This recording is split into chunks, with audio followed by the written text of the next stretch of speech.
मेरा क्या गुनाह है? ये लोग मुझे टारगेट कर रहे हैं। 26 तारीख जनवरी को इसी कलेक्ट्रेट प्रांगण में आत्महत्या करूंगा अगर मेरे साथ इंसाफी नहीं हुई। मऊगंज से इस वक्त एक बड़ी और सियासी गर्मी बढ़ाने वाली खबर सामने आई। 26 जनवरी गणतंत्र दिवस पर मऊगंज कलेक्टर कार्यालय में पूरे परिवार सहित जान देने के ऐलान से हड़कंप मच गया है।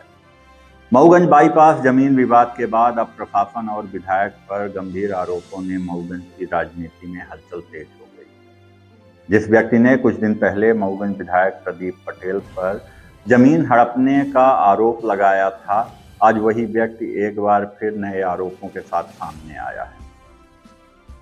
मऊगंज बाईपास निवासी अनिल पांडे लल्लू का आरोप है कि मऊगंज विधायक के दबाव में आकर प्रशासन उनके खिलाफ कार्यवाही कर रहा है। उनका कहना है कि एसडीएम, तहसीलदार और पटवारी सहित पूरा प्रशासन द्वेष भावना और राजनीतिक दबाव में उनकी जेसीबी मशीन और डंपर जब्त कर लिए हैं। अनिल पांडे का दावा है कि जिले में कई जगह खुलेआम जेसीबी और डंपर चल रहे हैं, लेकिन कार्यवाही सिर्फ उन्हीं को टारगेट करके की जा रही है।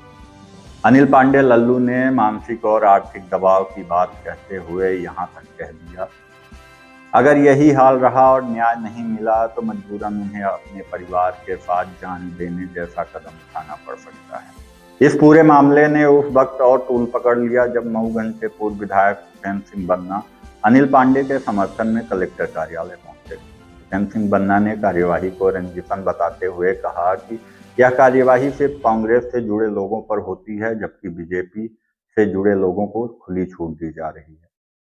अब सबसे बड़ा सवाल यही है, क्या मऊगंज में प्रशासन निष्पक्ष है या फिर राजनीतिक दबाव में कार्यवाही हो रही है? देखिए पूरा अपडेट और इस पूरे मामले पर आपकी क्या राय है, हमें कमेंट में जरूर बताएं। धन्यवाद। अभी सुबह 11-12 बजे की बात थी। हमारी गाड़ी घर से डीजल डलाने के लिए गई हाईवा, फिर मट्टी लोडिंग में गई थी गाड़ी। यहाँ से तहसीलदार, आरआई, पटवारी, एसडीएम, अब पूरी संयुक्त टीम एक साथ 5 गाड़ी जाकर, मेरी जेसीबी जा रही थी डीजल भराने, उसको वहाँ से पकड़े और जाके मेरी गाड़ी को ले आके थाने में खड़ा कर दिए लोग। मेरा क्या गुनाह है? मेरा एक जेसीबी है, एक हाईवा है और वो भी मेरे भाई के नाम से है। ये लोग मुझे टारगेट कर रहे हैं। जिस दिन विधायक प्रदीप पटेल से उस जमीन बाईपास ढाबा के पास विवाद हुआ, उस दिन से मुझे, मेरी फैमिली को, मेरे दोनों भाइयों को टारगेट कर रहे हैं ये लोग। अब मैं शासन प्रशासन से उस दिन भी लिखित में दिया था, बताया भी था कि मेरी जान का खतरा है, मेरी रक्षा किया जाए। आज वही घटना फिर से हो गई। क्या तहसीलदार साहब थे, एसडीएम थे और 2-4 पटवारी थे, आरआई साहब थे, पूरी टीम।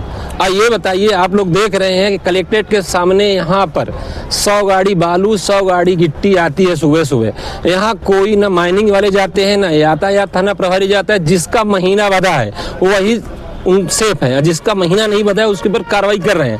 अब मैं तो सिर्फ प्रदीप पटेल से मेरा जमीन का विवाद हुआ था, इसलिए मुझे व्यक्तिगत टारगेट करके ये लोग ऐसा कर रहे हैं। क्या आज जो गाड़ी आपकी गाड़ी थी, अन्य गाड़ियां भी वहाँ आसपास थी? मैं वहाँ पर जब मैं तहसीलदार, एसडीएम साहब को फुटेज दिखाया कि एक गाड़ी और बगल में लोडिंग हो रही है, आप उसको क्या पकड़ के लाए हैं? बोले मुझे तो ऊपर से दबाव है विधायक जी का, इसलिए मैं आपके ऊपर व्यक्तिगत टारगेट कर रहा हूँ, आप हो सके जो मन हो करिए।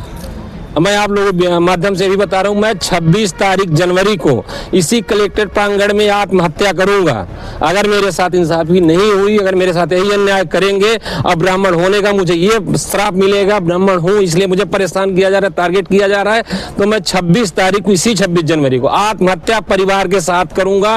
मीडिया के सामने कह रहा हूँ, वो आप लोग समझ लीजिए, बूझ लीजिए, इस चीज को अवगत करा दीजिए, नहीं तो मैं पूरा घर परिवार के साथ यही आत्महत्या करूंगा। इसकी संपूर्ण जिम्मेदारी प्रदीप पटेल, उसका नाती अर्जुन पटेल, आरआई, पटवारी, तहसीलदार, एसडीएम सब जिम्मेदार होंगे। यहाँ तक कि माइनिंग इंस्पेक्टर जो, वो भी जिम्मेदार होगा। मैं सबसे बार बार कह रहा हूँ, मेरे साथ इंसाफ करिए, मेरी कोई गलती नहीं है। यहाँ हजारों हाईवा गिट्टी की आ रही, बालू की आ रही, कौन किस पर कार्रवाई कर रहा है? कार्यवाही नहीं होती है, किसी के ऊपर कार्रवाई नहीं हो रही। जिसका महीना बता है उसके साथ इंसाफ हो रहा है, और जिसका महीना नहीं बता उसके साथ क्या कर रहे हैं ये लोग?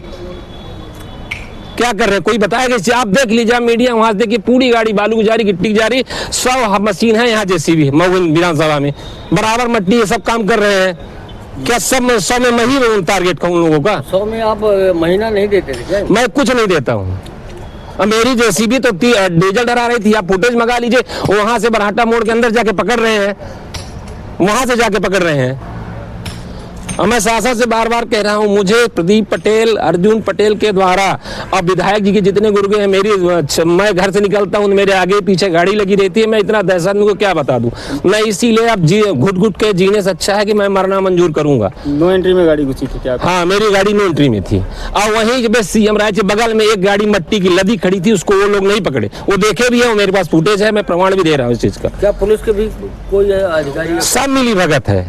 यहाँ अंधेर नगरी चौपट राजा है। क्या थे कोई? वहाँ सब पूरे स्टाफ था। पुलिस का स्टाफ था? हाँ, स्टाफ था। मुझे थाने के अंदर बोल रहे थे कि इसको भी बंद करो। अब मैं आत्महत्या कर रहा हूँ, ये लोग आप बता दीजिए, अब जो भी होगा देखा जाएगा। सुर्खियों में रहा यहाँ का जो खनिज विभाग है या जिला प्रशासन है, उसके द्वारा छोटी मोटी कार्रवाई चिन्हित करके की जाती है। बड़ी बड़ी अवैध उत्खनन को संरक्षण आखिर किसका मिल रहा है?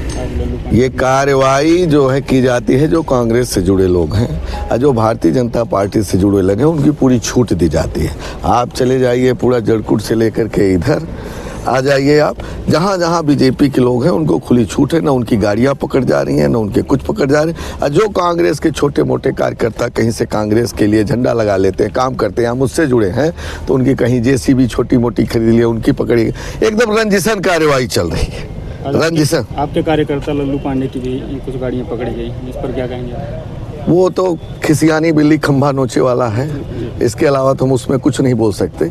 इससे करने से एक कहावत है, वो कहावत तो हम इसमें आपके माध्यम से नहीं कर सकते, पर कोई बात नहीं है। अगर इस तरीके से बदला लेना है तो लेते रहें, हम सब तैयार हैं इसके लिए। क्या था पूरा मामला सर? देखिए, अवैध उत्खनन एक बृहत बात है और त्वरित ऐसे नहीं कहा जा सकता कि यह अवैध उत्खनन है या क्या है। इसकी पूरी जांच होएगी, पूरी चीजें तथ्य जो निकलेंगे उसके हिसाब से आगे कार्यवाही की जाएगी। आज आपने एक जेसीबी, एक हाईवा भी जब्त किया है? जी, एक जेसीबी और एक हाईवा पुलिस थाना में रखा है महुआ में। आगे जैसे भी इसमें तथ्य आएंगे उस हिसाब से कार्यवाही की जाएगी। आज ये जो है एक जेसीबी और एक हाईवा पर कार्रवाई की गई, क्या मामला था सर? आज सवेरे ऑफिस खुलते ही माइनिंग ऑफिसर आए, उन्होंने सूचना दी कि भाटीसिंगर गांव में अवैध मिट्टी का खुदाई हो रहा है, उसका परिवहन भी हो रहा है। हम तहसीलदार, नायब तहसीलदार नीरज द्विवेदी और तहसीलदार पटेल और माइनिंग ऑफिसर सुमित राजपूत से हम लोग वहाँ पहुंचे। देखा कि एक हाईवा जो है अवैध मिट्टी लेकर के जा रहा था। उसे पूछताछ की, उसके पास कोई कागज नहीं मिला, उसको उठा के थाने में जब्त किया। आगे गए तो मिट्टी खोद करके भागता हुआ जेसीबी मिला, उसको भी पकड़ के थाने में जब्त कर लिया।